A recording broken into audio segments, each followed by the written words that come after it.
Good evening, everyone. Good evening, everyone.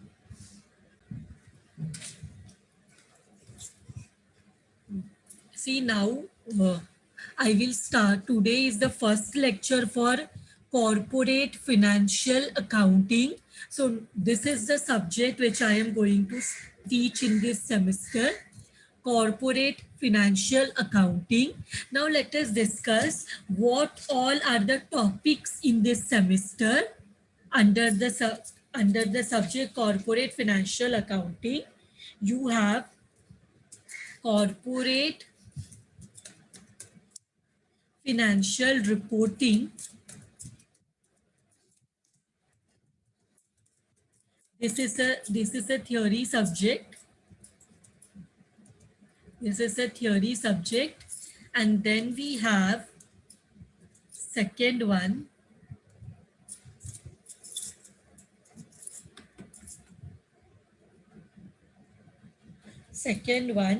international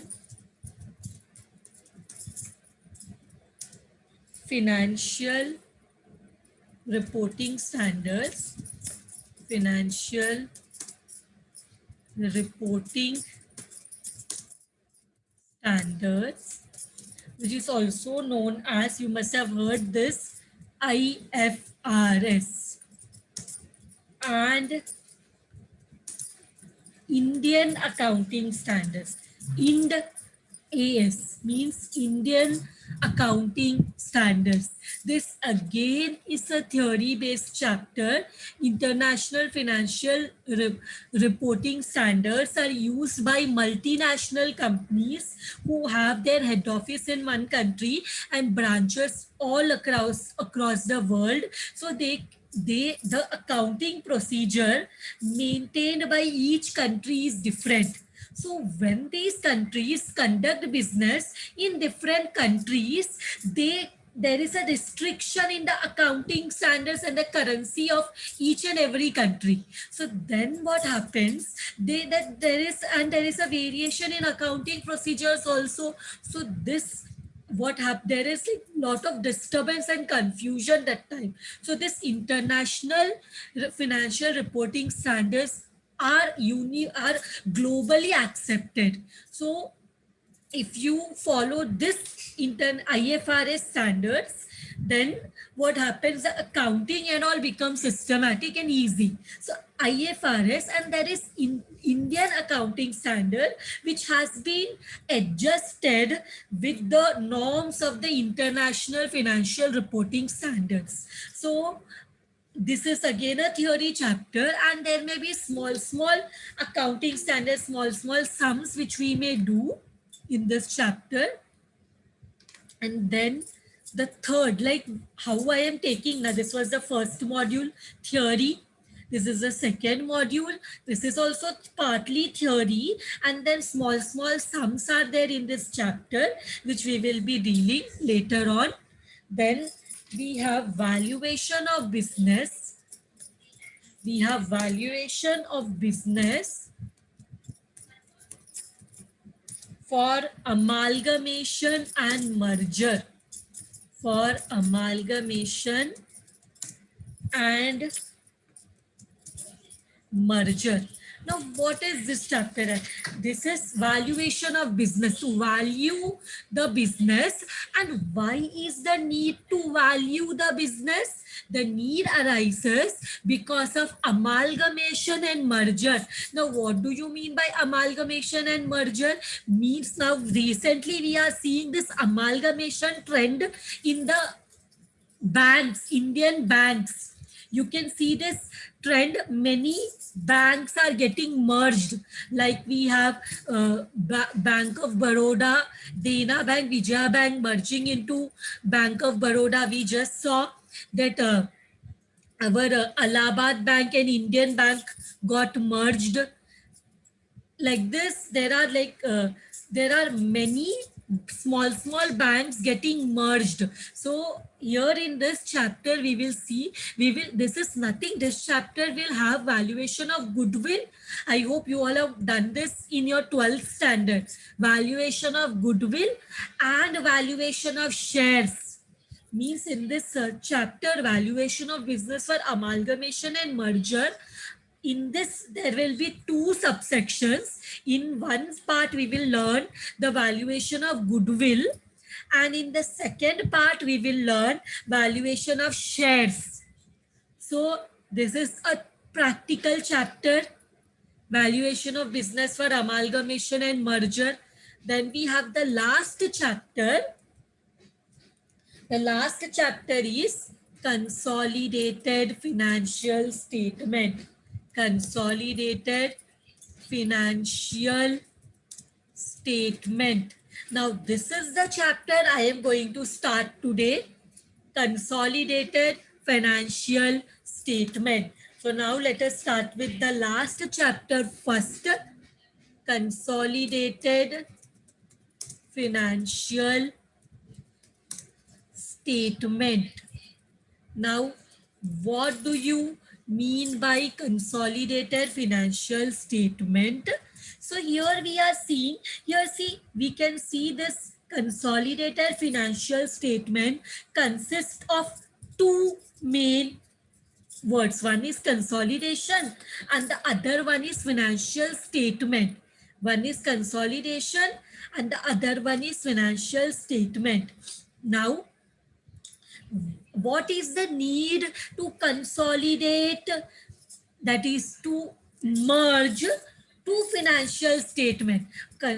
consolidate करना financial statement को, merge करना, इसकी क्या, why, what is the need to consolidate a financial statement? So the need arises, I will see in this chapter what happens. There are two concepts which we will have to understand in this chapter, and that is holding company and the other one is subsidiary company. Other one is subsidiary company. So there is two terminologies which you have to understand this chapter in a better way. In the initial stage, let us first start with two important concepts. One is holding company and the other one is subsidiary company. Now, what do you mean by a holding company? So holding company is a company which owns majority shares in an other company. So the holding company is a company, in simple words, holding company is a company which owns or which acquires, one minute, which acquires majority shares in another company. Now, what do you mean by majority shares? Majority shares का meaning होता है more than 50%. More than 50%. So what is a holding company? Holding company is a company which acquires majority shares in an other company. Now, what do you mean by majority? Majority means more than 50%. More than 50%. So now, what is a subsidiary company? What is a subsidiary company? Subsidiary company means subsidiary company is a company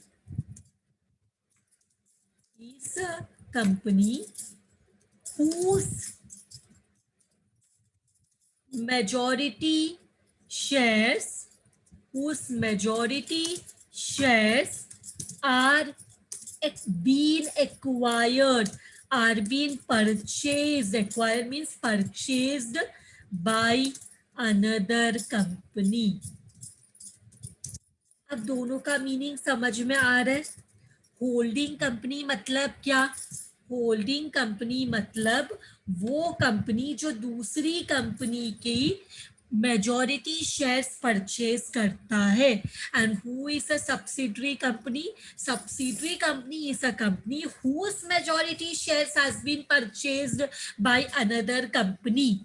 सो तो क्या होता है, जब भी subsidiary company का more than 50% shares purchase किया जाता है by another company, so this company whose shares has been acquired becomes a subsidiary company, and the one which acquires the majority share becomes the holding company. Holding company majority shares खरीदता है और subsidiary company का majority share खरीदा जाता है. So you understand the difference between holding company and subsidiary company. So I will move ahead. I hope you all have understood this meaning. Now the first, so we have to understand some basic concepts here. First one is the holding ratio. So what is this holding ratio? Holding ratio is the, this is the proportion of shareholding of subsidiary companies shares, subsidiary companies shares by holding company and subsidiary company. मतलब क्या होता है यहाँ पे holding ratio? मतलब कि holding ratio का meaning होता है कि अभी सपोज फॉर एग्जाम्पल 3000 शेयर है, 3000 शेयर में 3000 ए लिमिटेड है, A limited has 3000 shares. 1 minute, let me give this example. For example, A Limited had 3000 shares. 3000 shares. अब ये 3000 shares में क्या हुआ? There is one another company called H Limited. H Limited acquires 2000 shares of A Limited. तो अभी क्या हुआ? ए limited में 3000 शेयर से, उसमें out of which H limited acquires 2000 shares. H limited ने क्या किया? 3000 में 2000 शेयर्स खरीद लिया. अब बताओ ए लिमिटेड के पास कितना शेयर्स बचा? ए लिमिटेड के पास, और what can we say here? ये सिचुएशन से हम बोल सकते हैं from the above example, what we can conclude? we can conclude from the above example, we can conclude that H Limited becomes the holding company of A Limited.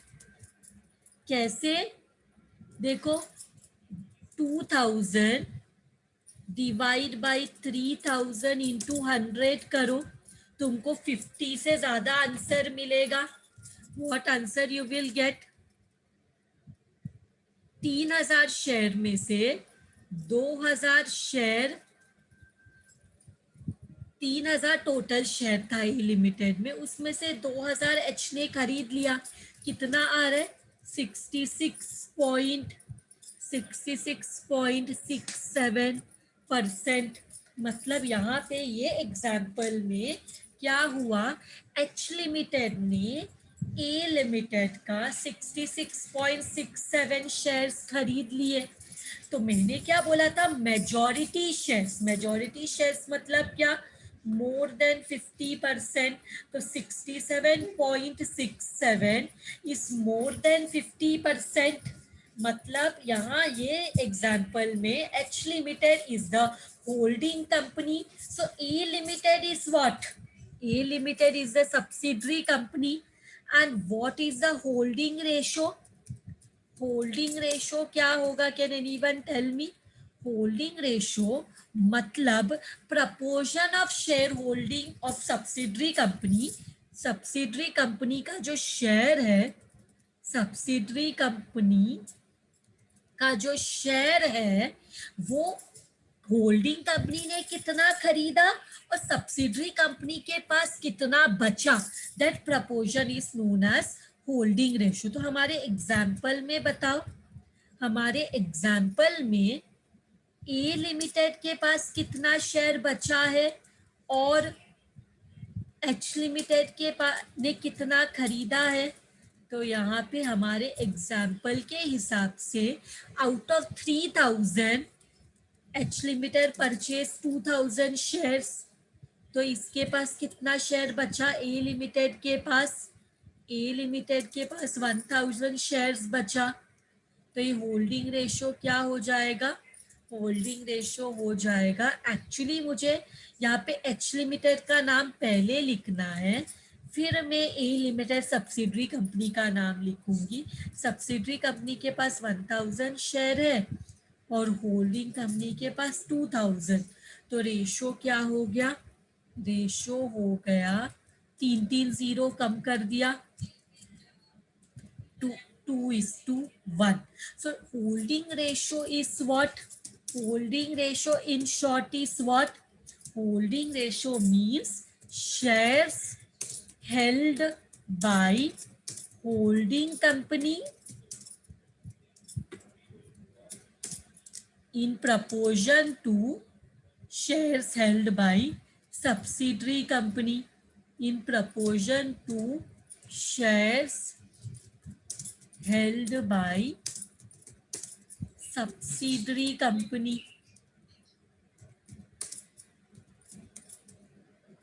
इसको बोलते हैं हम होल्डिंग रेशो। इसको क्या बोलते हैं, ये रेशो को हम बोलते हैं होल्डिंग रेशो।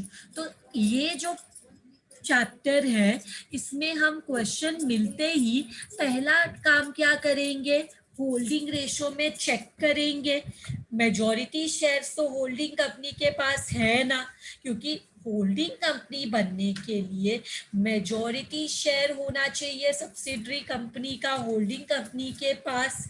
तो more than 50% is the majority shares. तो जैसे ही ये वाला क्राइटेरिया पूरा होता है तो we will say that H limited becomes the holding company of A limited. So the next, let us see the next what we will understand. Let us see what we will understand next. After understanding the holding ratio, we will go to the next concept. The next concept is capital profit. The next concept what we will understand is the capital profit. Now, what do you mean by the capital profit? So, capital profit refers to, capital profit refers to the profit, refers to the profits of the subsidiary company, profits of the subsidiary company before acquisition of shares by the holding company, by the holding company. So, समझ में आई है capital profit क्या होता है? Capital profit refers to the profit of the subsidiary company. So subsidiary company में जितने भी reserves and surplus है, ये वो रिजर्व्स एंड सरप्लस है, लेकिन कंडीशन क्या है? ये वो प्रॉफिट है जो कि सब्सिडरी कंपनी का है, लेकिन उसको एक्वायर करने से पहले वाला प्रॉफिट, उसको एक्विजिशन करने से पहले वाला प्रॉफिट किसने एक्विजिशन किया? होल्डिंग कंपनी ने. तो होल्डिंग कंपनी सब्सिडरी कंपनी को परचेस करने से पहले जो प्रॉफिट सब्सिडरी कंपनी के पास है, वो प्रॉफिट को हम बोलेंगे capital profit. Any confusion here? ये capital profit has to be divided between the holding company and subsidiary company on the basis of the holding ratio.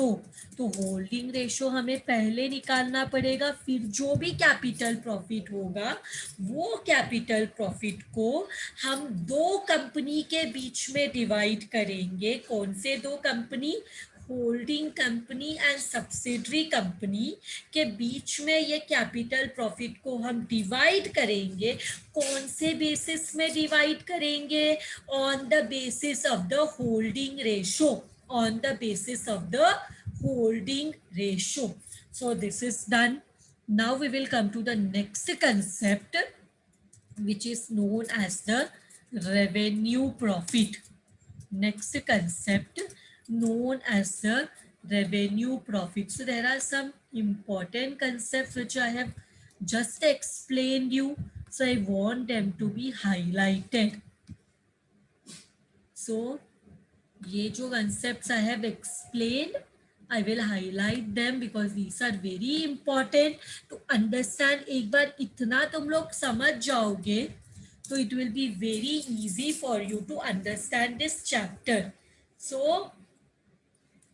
हमने कैपिटल प्रॉफिट समझ लिया. अब कैपिटल प्रॉफिट समझने के बाद let us understand what is a revenue profit. So revenue profit refers to revenue profit refers to the profits of the subsidiary company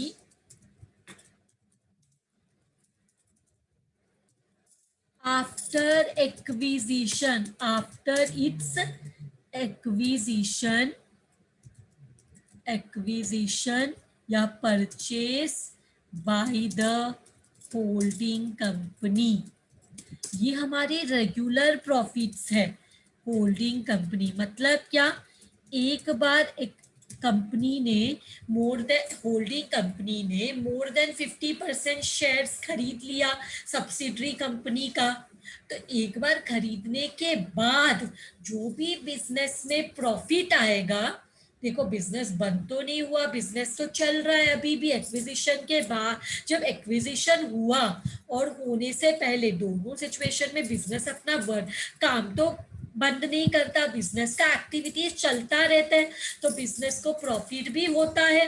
तो ये जो प्रॉफिट है इसको हम क्या करेंगे? ये जो एक्विजिशन के बाद जो कंपनी को प्रॉफिट होता है, एक्विजिशन के बाद जो कंपनी को प्रॉफिट होता है, वो प्रॉफिट को हम बोलते हैं रेवेन्यू प्रॉफिट. तो समझा दोनों प्रॉफिट्स का डिफरेंस? कैपिटल प्रॉफिट मतलब एक्विजिशन से पहले का प्रॉफिट, और रेवेन्यू प्रॉफिट मतलब एक्विजिशन होने के बाद का profit. So revenue profit is also divided. Revenue profit has to be divided. It is also been divided between the holding company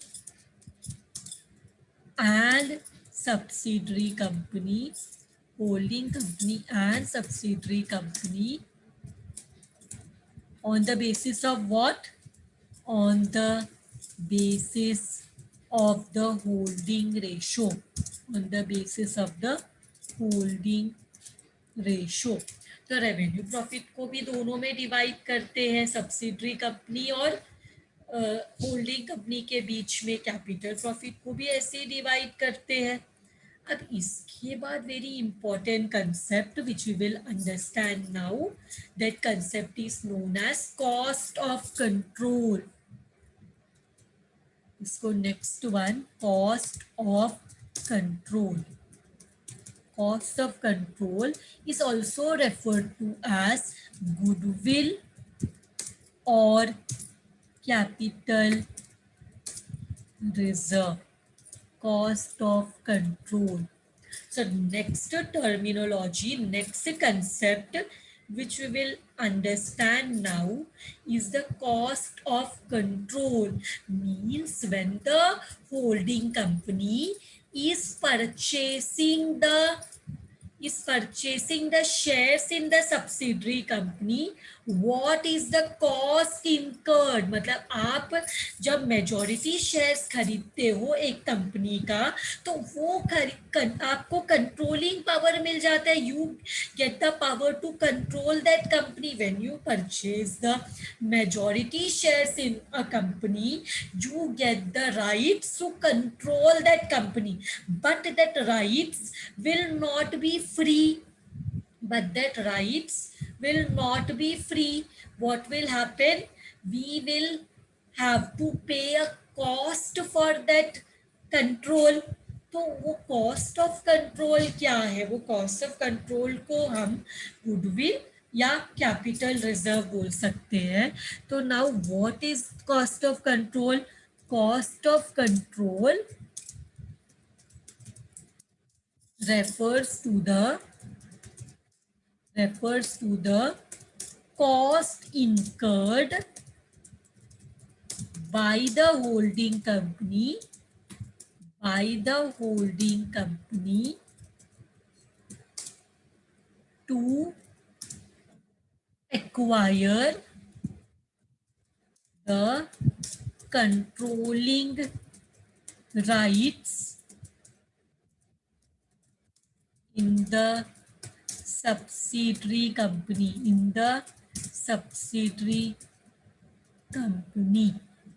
So this is known as cost of control. Now let us see how to calculate the cost of control. Calculation of cost of control. Calculation of cost of control. तो यहाँ पे हमें question में एक चीज दिया रहता है, that is known as cost of investment. Cost of investment is given in the asset side of balance sheet. Asset side of balance sheet. Maximum time में असेट्स, या तो अगर वहां नहीं दिया तो एडजस्टमेंट में तो दिया ही रहेगा, बट इस cost of investment is always given, या तो it will be majorly majority of the times it is given in the asset side of the balance sheet. अगर वहां नहीं दिया तो एडजस्टमेंट में तो दिया रहेगा। इसमें हम क्या करते हैं, ये कॉस्ट, ये this is the cost which we have paid to purchase the shares of the company. तो आप जब कंट्रोलिंग पावर्स आपको मिलता है कोई भी कंपनी का, तो आप कुछ पैसा पे करते हो। व्हाट यू डू, यू पे the amount, so cost of control. तो इसके बाद हम क्या करेंगे, ये होने के बाद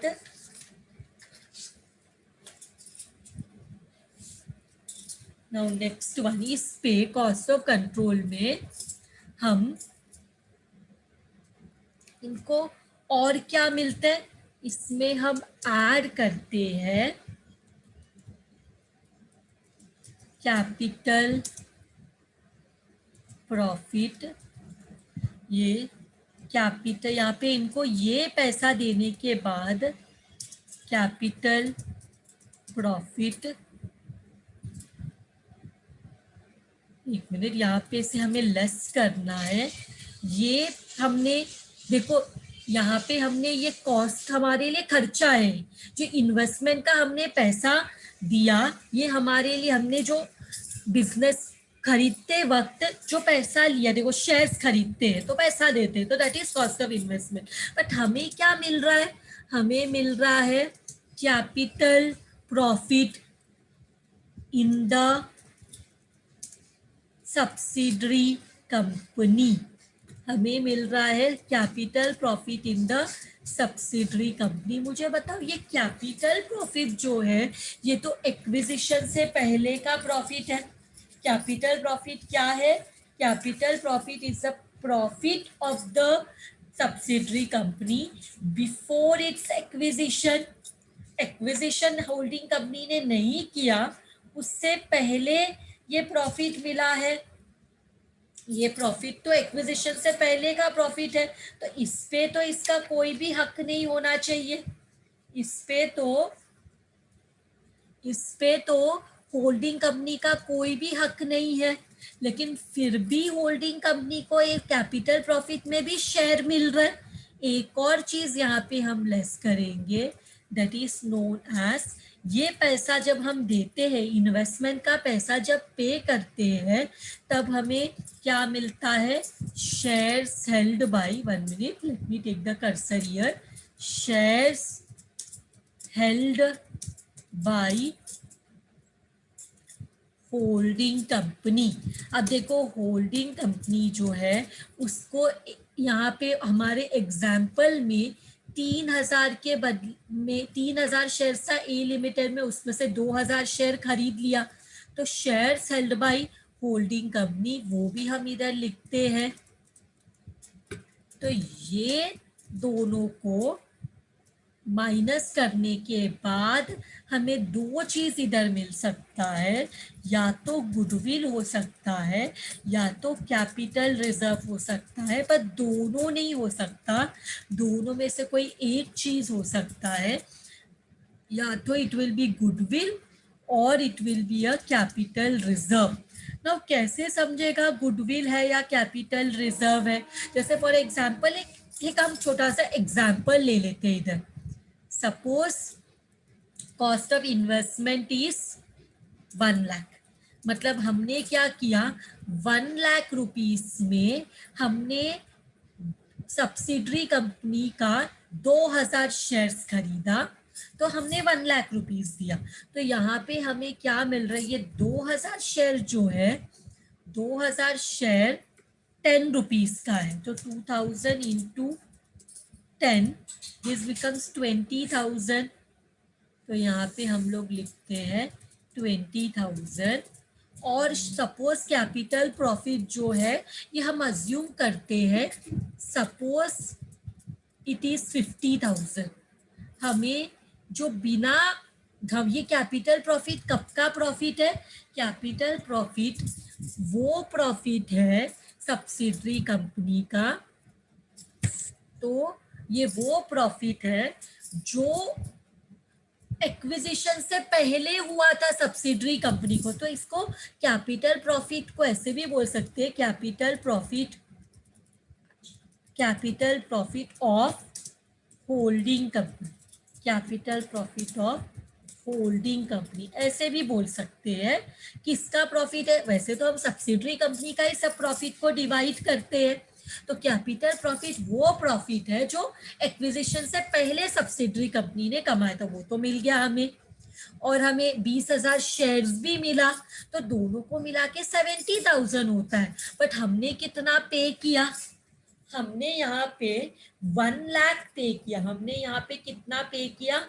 हमने यहाँ पे 1 लाख पे किया, और हमें चीजें मिली है 70,000 वर्थ का। 1 लाख पे किया और हमें मिला 2,000 शेयर जो 10 रुपीज का है, और हमें कैपिटल प्रॉफिट मिला जो 50,000 का है। तो हमें मिलाकर सिर्फ 70,000 का वर्थ मिला, लेकिन हमने तो 1 लाख पे किया। तो हमने जब ज्यादा पे किया, तो हमने कितना ज्यादा पे किया?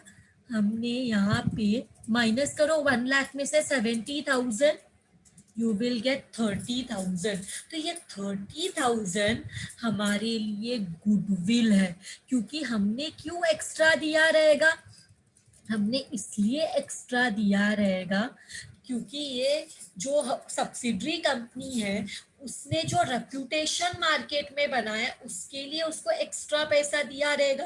वैसे तो हमें सिर्फ 70,000, 50 + 20 70,000 का ही चीज मिल रहा है, बट हमने यहाँ पे कितना कॉस्ट पे किया, 1 लाख।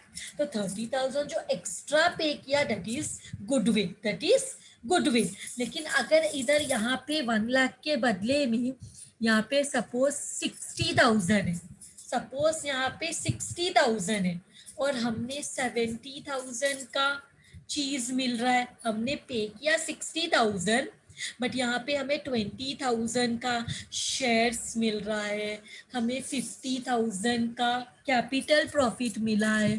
तो यहाँ पे हमें एक नेगेटिव आंसर मिल जाता है। कैसा आंसर मिल जाता है, नेगेटिव आंसर मिल जाता है, माइनस में आंसर मिल जाता है 10,000।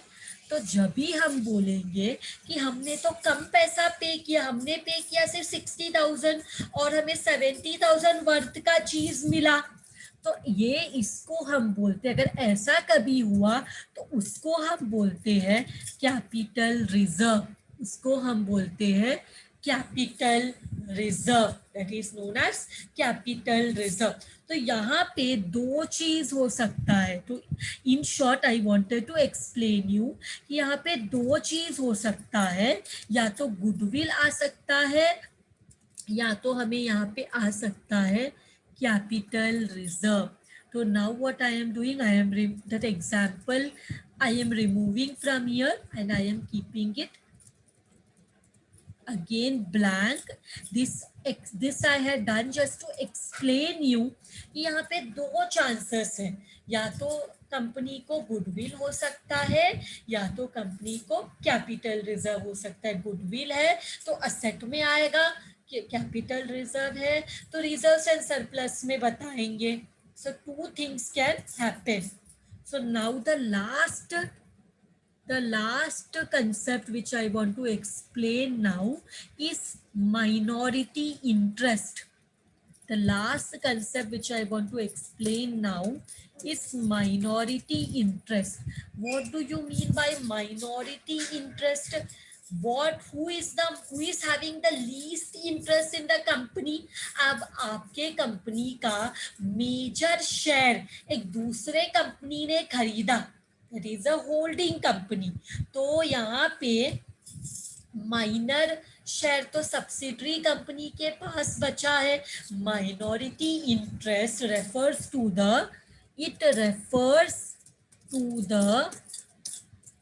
Interest of the subsidiary company, interest of the subsidiary company, interest of the subsidiary company after acquisition, after its acquisition. तो मतलब यहाँ पे what does minority interest refer? What does minority interest mean?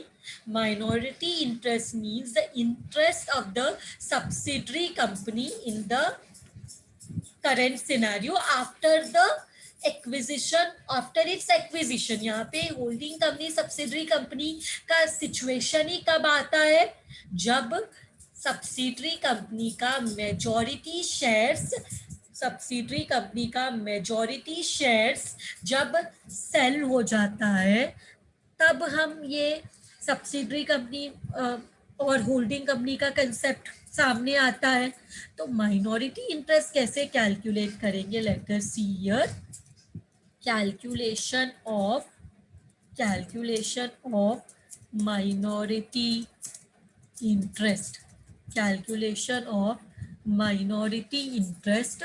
तो इसमें हम लिख सब जो भी कुछ सब्सिडरी कंपनी को मिल रहा है वो सब हम यहाँ पे लिखेंगे। Shares held bye minority, that is subsidiary company, minority interest मतलब सब्सिडरी कंपनी का इंटरेस्ट, सब्सिडरी कंपनी को क्या क्या मिलेगा in the company, in the subsidiary, जो उसका खुद का कंपनी, अब उसके लिए उसमें क्या बचा हुआ है, that is minority interest. So now let me do one thing. I will remove this, lot of space is coming. I want to remove that space. So I am removing that space from here. So यहाँ पे क्या मिलेगा, एक तो shares held by subsidiary company, फिर add capital profit of subsidiary company. Subsidiary company को क्या क्या मिलता है, सब्सिडरी कंपनी को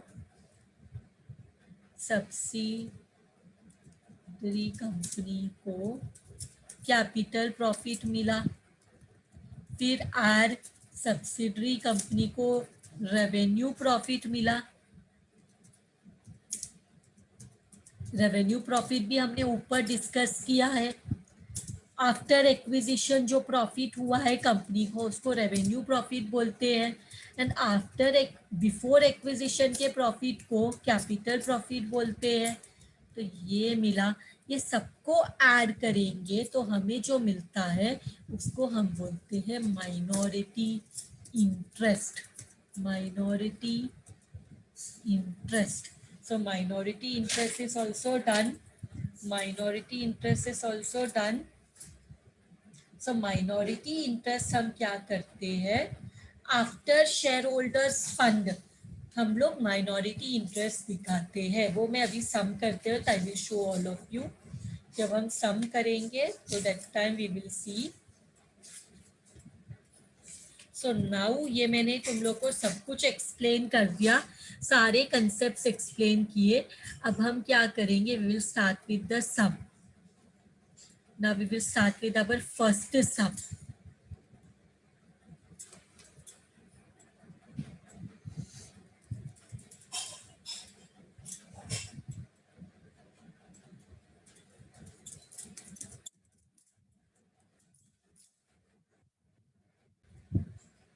So let us start with the first sum. Summary balance sheet as on 31st December 2012. यहाँ पे लाइबिलिटीज है एच लिमिटेड एस लिमिटेड करके टू कंपनीज है.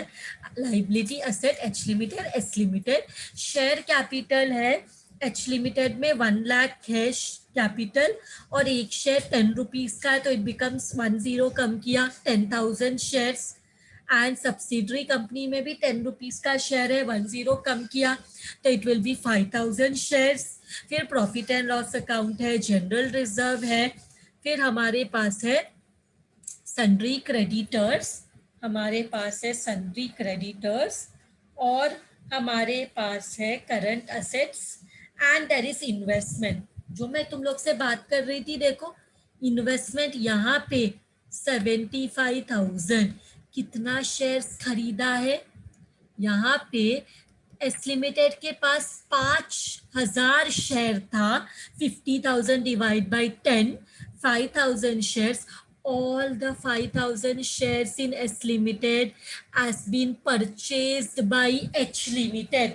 एस लिमिटेड में जितने भी शेयर्स थे सारे के सारे शेयर्स एच लिमिटेड ने परचेज किया.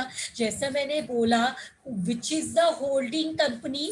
Holding company is a company which acquires maximum shares, majority shares in the subsidiary company. तो यहाँ पे मैक्सिमम मतलब 100% भी हो सकता है, more than 50%, and it can be 100% also. तो यहाँ पे H Limited is the holding company and S Limited is the subsidiary company. S Limited is the subsidiary company. तो when did H Limited acquire the shares of S Limited? H Limited ने S limited का shares को कभी purchase किया, 31 दिसंबर 2012. मतलब last day of the year ये acquisition हुआ है एच. और ये देखो कैसे पता चला मुझे लास्ट डे, देखो बैलेंस शीट भी कौन से डेट का है, balance sheet is also of 31st December and H limited ने शेयर्स एस लिमिटेड का भी एक्वायर किया 31st दिसंबर को, मतलब acquisition is on the last day of the year. और एक्विजिशन से पहले जितना भी प्रॉफिट होता है वो कैपिटल प्रॉफिट होता है। एक्विजिशन के बाद जितना भी प्रॉफिट होता है वो रेवेन्यू प्रॉफिट होता है, ये मैंने तुम लोग को बताया था। और यहाँ पे होल्डिंग रेशो क्या बना है, पूरा का पूरा शेयर्स तो एच लिमिटेड ने खरीद लिया। यहाँ पे 5,000 शेयर्स था एच लिमिटेड में और पूरा 5,000 शेयर्स जो है एच लिमिटेड का एच लिमिटेड ने परचेज कर लिया। It is 100% share holding. All the shares in the S Limited has been purchased. There is no minority interest in the company. मतलब जो माइनर है जिसका कंपनी परचेस हो रहा है वो है एस लिमिटेड। एस लिमिटेड के पास एक भी शेयर बचा नहीं है, सारा का सारा शेयर्स एस लिमिटेड का एच लिमिटेड ने खरीद लिया। तो there is no minority interest in this company, there is no minority interest in this company because minority interest मतलब क्या, जो भी एस लिमिटेड के पास बच जाएगा, होल्डिंग कंपनी अगर 100 से कम शेयर खरीदता तो थोड़ा शेयर एस लिमिटेड के पास भी बचता, तो वो माइनॉरिटी इंटरेस्ट है। Minority interest is the interest of the subsidiary company in the subsidiary company का जो भी कुछ इंटरेस्ट कंपनी में बच जाता है, that is minority interest. So let us start this sum. हम क्या करते हैं, सबसे पहले हमें क्या करना है स्टेप्स में, होल्डिंग रेशो सबसे पहले क्या प्रिपेयर करना है, होल्डिंग रेशो। तो होल्डिंग रेशो मतलब यहाँ पे तो हम क्या करते हैं, shares held by, holding ratio कैसे निकालते, shares held by H limited जो कि होल्डिंग कंपनी है equal to shares held by subsidiary company का नाम है एस लिमिटेड। तो होल्डिंग रेशो ऐसे निकालना है।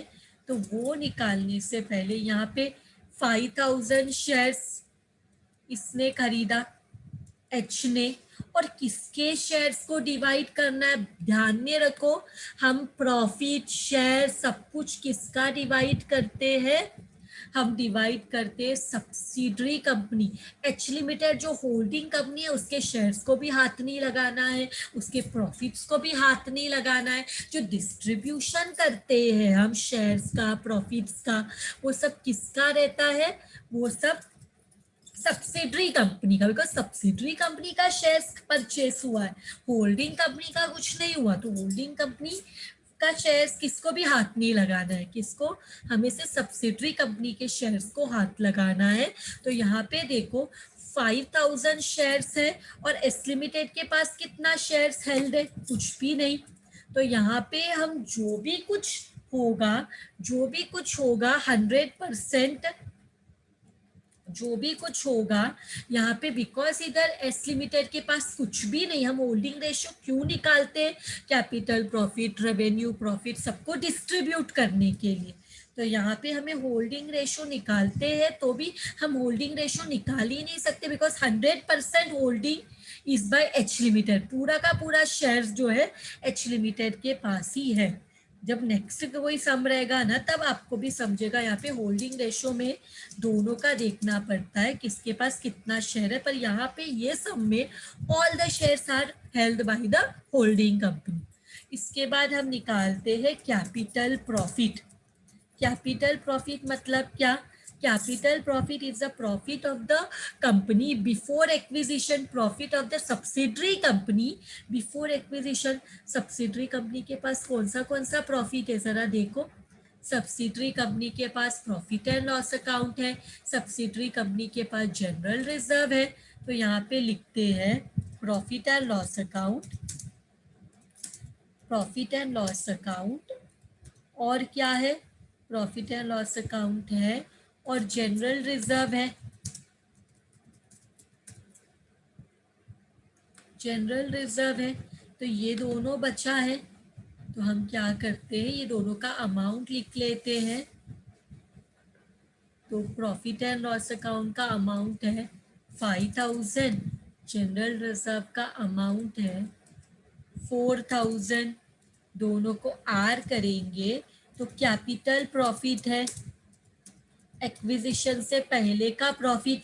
यहाँ पे एक्विजिशन लास्ट डे हुआ है तो जितना भी सारा प्रॉफिट है सब एक्विजिशन से पहले का प्रॉफिट हो गया, मतलब कैपिटल प्रॉफिट हो गया।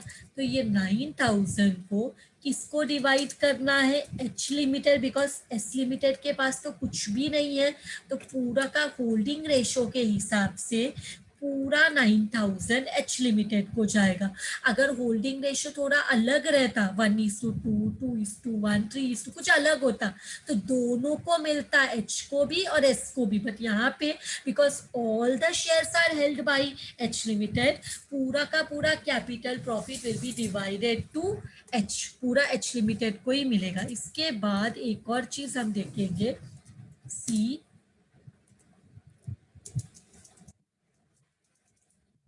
नेक्स्ट C1 क्या हो गया, इसको it is not taking C here. C देखते हैं, इसमें हम निकालते हैं रेवेन्यू प्रॉफिट, लेकिन बिकॉज एक्विजिशन लास्ट डे में हुआ, नो रेवेन्यू प्रॉफिट, जितना भी रेवेन्यू था, जितना भी प्रॉफिट था, बिकॉज लास्ट डे में यहाँ पे कंपनी को खरीदा गया। व्हाट इज रेवेन्यू प्रॉफिट, नील लिखना है मुझे इधर, रेवेन्यू प्रॉफिट कुछ भी नहीं है। क्यों, क्यों रेवेन्यू प्रॉफिट नहीं है, because acquisition took place on the last date, on the last date, because last date of the year को एक्विजिशन हुआ। तो रेवेन्यू प्रॉफिट मतलब एक्विजिशन के बाद का प्रॉफिट, अभी रेवेन्यू प्रॉफिट तो नेक्स्ट ईयर ही होगा because acquisition last day of the year हुआ है। एक्विजिशन के बाद रेवेन्यू प्रॉफिट, एक्विजिशन से पहले कैपिटल प्रॉफिट। तो यहाँ पे रेवेन्यू प्रॉफिट कुछ भी नहीं है। इसके बाद रेवेन्यू प्रॉफिट निकालने के बाद हम निकालते हैं, रेवेन्यू प्रॉफिट निकालने के बाद हम निकालते हैं कॉस्ट ऑफ कंट्रोल। हम क्या फाइंड आउट करते हैं, cost of control.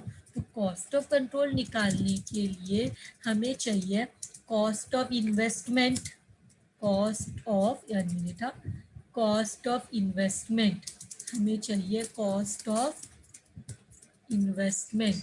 Cost of investment is how much, I read it is 65,000 या 75,000। देखो इधर एच लिमिटेड ने 5,000 शेयर्स खरीदा एस लिमिटेड में फॉर 75,000। तो कॉस्ट ऑफ इन्वेस्टमेंट है 75,000, इसमें लेस करेंगे capital profit of H limited, capital profit of holding company, holding company का नाम है एच लिमिटेड, कितना है वो 9,000 है। फिर हमें क्या लेस करना है, हमें लेस करना है shares held by H limited, कितना शेयर्स है 5,000 शेयर है, 10 रुपए का फेस वैल्यू से मल्टीप्लाई करना है, so it becomes 50,000।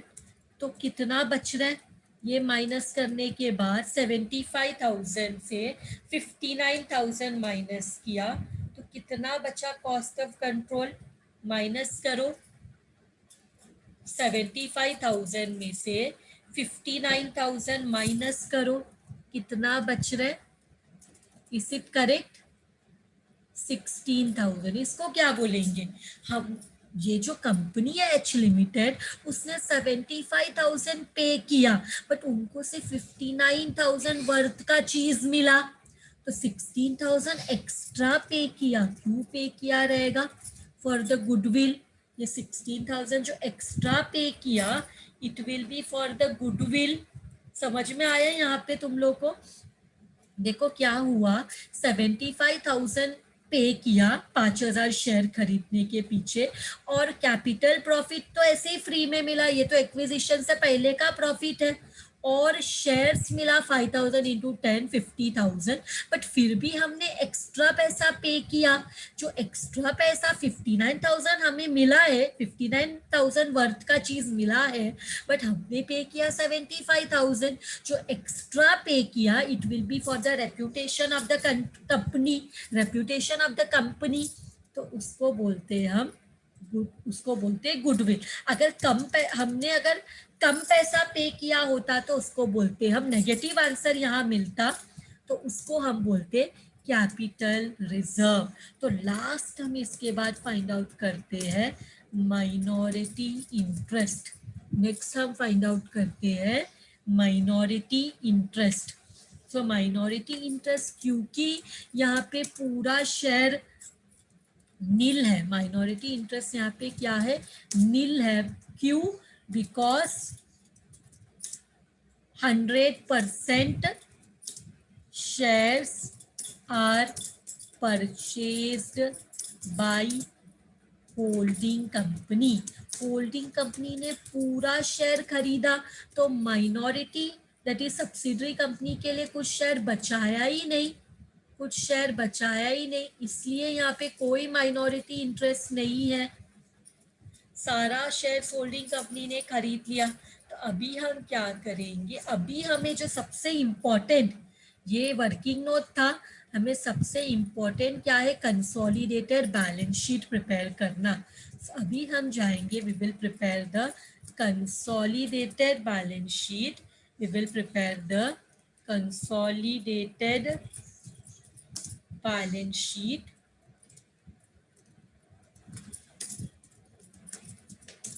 of H Limited and its subsidiary and its subsidiary company। subsidiary company का नाम क्या है, S Limited, as on what is the date, 31st December 2012 है ना, let me check, yes 31st December 2012। सो ये हमारा title हो गया। अभी चलो let us insert the column. So company है तो कंपनी फॉर्मेट में ही बैलेंस शीट प्रिपेयर करना पड़ेगा। Particulars, then is notes to account, notes to account and last one rupees. तो इसमें हम सबसे पहले क्या बोलते हैं, equity and liabilities, equity and liabilities. इसमें कैपिटल ए को बोलते हैं, कैपिटल ए को बोलते हैं शेयर होल्डर्स फंड, और उसमें हम लिखते हैं small A that is share capital, और नेक्स्ट वन रहता है हमारा रिजर्व्स एंड सरप्लस। तो इधर हम लोग क्या लिखते हैं, ये नोट 1 है, ये नोट 2 है, तो यहाँ पे हम लोग जाते हैं नोट्स टू अकाउंट में, और पहला वाला नोट जो है that is share capital. Share capital में अभी जरा ऊपर जाके बैलेंस शीट देखते हैं। शेयर कैपिटल में हमने एस लिमिटेड का तो पूरा शेयर कैंसिल कर दिया कॉस्ट ऑफ कंट्रोल निकालते वक्त, तो सिर्फ होल्डिंग कंपनी का शेयर्स लिखना है। तो यहाँ पे क्या करना है, सिर्फ होल्डिंग कंपनी का शेयर लिखना है। तो it is how much, 10,000 shares of ₹10 each, that comes to how much, that comes to 1 lakh। तो यहाँ पे लिखेंगे 1 लाख। इसके बाद हम क्या करते हैं, next second one is reserves and surplus. Reserves and surplus के लिए again we will go to the balance sheet. हमारे पास profit and loss account and general reserve है, लेकिन क्या है कि एस लिमिटेड का तो दोनों प्रॉफिट हमने कैपिटल प्रॉफिट में डिवाइड कर दिया, कैपिटल प्रॉफिट रेवेन्यू प्रॉफिट में ये प्रॉफिट को हम डिवाइड करते हैं, तो हम सिर्फ एच लिमिटेड का रिजर्व लिखते हैं और जो रेवेन्यू प्रॉफिट एच लिमिटेड को मिलने वाला रहता है वो पीएनएल अकाउंट में ऐड करते हैं। ये हम आगे सम्स करेंगे तो और अच्छे से समझेगा, क्योंकि ये सब में रेवेन्यू प्रॉफिट नहीं है। हम क्या करते हैं, जो भी रेवेन्यू प्रॉफिट होता है एच लिमिटेड को वो हम उनके पीएनएल अकाउंट में ऐड करते हैं, बट ये सब में तो रेवेन्यू प्रॉफिट ही नहीं है, तो इसको अगले सब में और अच्छे से समझेंगे। तो अभी के लिए we have profit and loss account and general reserve, तो यही दो चीज यहाँ पे आएगा, बिकॉज एस लिमिटेड का तो सब रिजर्व्स हमने डिवाइड कर दिया है। तो we have profit and loss account, profit and loss account, and we have general reserve, general reserve। तो कितना अमाउंट है, हाँ यहाँ पे I will just remove this 20,000 and 10,000, ये भी मुझे ये जगह रिमूव करना है। तो यहाँ पे 10,000, तो ये दोनों को ऐड करते हैं तो कितना होता है, ये दोनों को ऐड करते हैं तो इट इज 30,000। तो आई विल राइट हियर 30,000। फिर इसके बाद हम माइनॉरिटी इंटरेस्ट होता तो वो लिखते थे, यदि यहाँ पे कोई माइनॉरिटी इंटरेस्ट नहीं है तो हम क्या करेंगे, इधर अभी हम इधर बी नॉन करंट, इससे पहले माइनॉरिटी इंटरेस्ट अगर रहेगा तो लिखेंगे, बट माइनॉरिटी इंटरेस्ट नहीं है। यहाँ पे नॉन करंट लाइबिलिटी भी नहीं है, सिर्फ जनरल क्रेडिटर है बस, तो नॉन करंट लाइबिलिटी भी कुछ नहीं है, तो नील लिखेंगे। और नेक्स्ट वन यहाँ पे आएगा सी करंट लाइबिलिटी। करंट लाइबिलिटी इसमें हमारे पास क्या है, ये सब के बाद क्रेडिटर है 10,000 एच लिमिटेड का, 1,000 एस लिमिटेड का। तो यहाँ पे क्रेडिटर्स को क्या बोलते हैं हम, क्रेडिटर्स को हम बोलते हैं ट्रेड पेबल, और कितना अमाउंट है 10,000 प्लस 1,000। दो कंसोलिडेटेड बैलेंस शीट है तो दोनों का ऐड करके लिखना है, दिस कंसोलिडेटेड बैलेंस शीट। तो हम दोनों के असेट्स एंड लाइबिलिटीज को ऐड करके लिखते हैं। तो इसके बाद अभी असेट्स में आएंगे हम, इसके बाद हम असेट्स में आएंगे। सो असेट में हमारे पास दो, एक है जिसको हम बोलते हैं non current asset, non current assets. Non current assets में हमारे पास आता है property plant and equipment, property plant and equipment. ये सब में है क्या, प्रॉपर्टी प्लांट एंड इक्विपमेंट, हमारे पास कोई टैंजिबल असेट है क्या, हमारे पास टैंजिबल असेट नहीं है, बट हमारे पास गुडविल है इनटैंजिबल। तो इसको हम लोग बोलते हैं, इसका हम लोग दो पार्ट्स करेंगे, टैंजिबल और इनटैंजिबल। अब तुम लोग को प्रॉपर्टी प्लांट एंड इक्विपमेंट को फिक्स एसेट बोलना है तो फिक्स एसेट भी बोल सकते हो, ये तो कुछ दिया नहीं है, नील। इंटैंजिबल हमारे पास कितना है 16,000 गुडविल, चलिए तो इधर ब्रैकेट में लिख लेते हैं फॉर योर अंडरस्टैंडिंग, गुडविल। फिर हमारे पास चाहिए B current assets. Current assets के बारे में क्या दिया है देखो, 65,000 एंड 60,000 दोनों का आर। एक और चीज यहाँ पे इन्वेस्टमेंट 75,000, ये इन्वेस्टमेंट तो ऑलरेडी हमने cost of investment, cost of control निकालते वक्त यूज कर लिया, कॉस्ट ऑफ कंट्रोल निकालते वक्त ये इन्वेस्टमेंट को हमने ऑलरेडी यूज कर लिया। तो यहाँ पे हम लोग एक और चीज लिखते हैं ना, इन टैंजिबल ये होने के बाद हम इधर बी नॉन करंट इन्वेस्टमेंट लिखते हैं। ये नॉन करंट इन्वेस्टमेंट 75,000, तो हमने ऑलरेडी कॉस्ट ऑफ कंट्रोल में इसको कैंसिल कर दिया। तो अभी हमें क्या है, इधर दो चीज़ है, 65,000 plus 60,000। Am I correct? 65,000 and 60,000।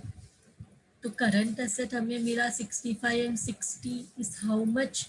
1,25,000। 1,25,000।